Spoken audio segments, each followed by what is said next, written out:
Toshkent preventiv tibbiyot va sog'lom turmush tarzi madaniyati yo'nalishida mintaqaning muhim xalqaro platformalaridan biriga aylandi. Aynan bu yerda Miya 360 forumi bo'lib o'tdi. Unda Markaziy Osiyo davlatlari va Rossiyadan kelgan mutaxassislar bir joyga jamlanib, bilim va tajribalari bilan o'rtoqlashishdi. Shuningdek, sog'liq va hayot sifatini yaxshilashga qaratilgan zamonaviy yondashuvlar muhokama qilindi. Tadbirda 700 dan ortiq ishtirokchi va 25 dan ziyod xalqaro ekspert qatnashdi. Ular orasida tibbiyot fanlari doktorlari, professorlar, oliy toifali shifokorlar hamda klinik psixologlar bor. Ekspertlar ma'ruzalar va amaliy keyslar orqali energiyani boshqarish, emotsional charchash, ya'ni burn-outning oldini olish, uyquni yaxshilash va kognitiv funksiyalarni qo'llab-quvvatlash bo'yicha zamonaviy qarashlarni taqdim etishdi.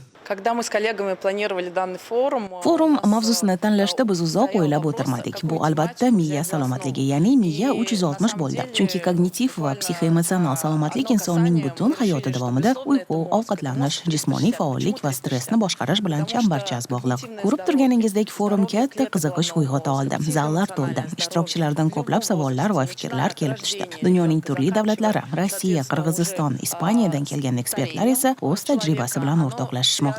Forum tashkilotchilari Siberian Wellness kompaniyasi va Prevent Med preventiv tibbiyot birlashmasi bo'lib, hamkor tashkilotlar qatorida Rossiya Federatsiyasi terapiya va profilaktik tibbiyot milliy ilmiy tadqiqot markazi, Ostona shahridagi Akademik Dalenov nomidagi profilaktik tibbiyot ilmiy tadqiqot instituti, shuningdek Ta'limiy tibbiyot universiteti va Prevent Age xalqaro ekspertlar hamjamiyati ishtirok etdi. Siberian Wellness uchun mazkur forumni o'tkazish esa mintaqani rivojlantirish yo'lida muhim qadamga aylandi. Kompaniya Siberian Wellness xalqaro kompaniya bo'lib, sog'lom turmush tarzini targ'ib qilish bo'yicha faoliyatimiz Rossiya va Sibir hududidan ancha tashqariga chiqqan. Markaziy Osiyo, ayniqsa O'zbekiston biz uchun juda qiziq bozor. Bu yerda iqtisodiyot, demografiya va preventiv tibbiyotga bo'lgan qiziqish juda tez o'smoqda. Kompaniyamizning ishlab chiqarish tarmog'i ham keng. Sibir, Sirviya va San Marinodagi korxonalar bilan bir qatorda Namangandagi ishlab chiqarishimiz alohida o'rin tutadi. Kelgusida FoodTX yo'nalishini rivojlantirish va biologik faol qo'shimchalar ishlab chiqarishni yo'lga qo'yish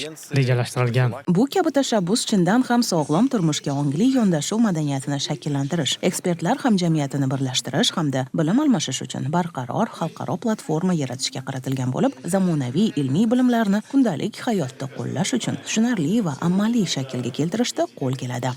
Последние 5-6 лет So'nggi 5-6 yil ichida O'zbekistonda preventiv tibbiyotga bo'lgan qiziqish keskin oshdi. Bu aholi orasida sog'lom turmushga bo'lgan ongli yondashuv ortib borayotgani bilan bog'liq. Shu vaqt ichida biz profilaktik tibbiyot yo'nalishida ishlaydigan ko'plab shifokorlar, shuningdek, 100 dan ortiq health coach va nutritsiologlarni tayyorladik. Bizning yondashuv simptomlarni davolash emas, balki kasalliklarning oldini olish. Chunki profilaktika har doim davolashdan oson va samarali. Forum doirasida Toshkentda ilk bor Central Asia Preventive Medicine Award xalqaro mukofoti ham topshirildi. Bu orqali mutaxassislarning preventiv tibbiyotni rivojlantirish va Markaziy Osiyo mamlakatlarida sog'lom turmush madaniyatini shakllantirishga qo'shgan hissasi e'tirof etildi.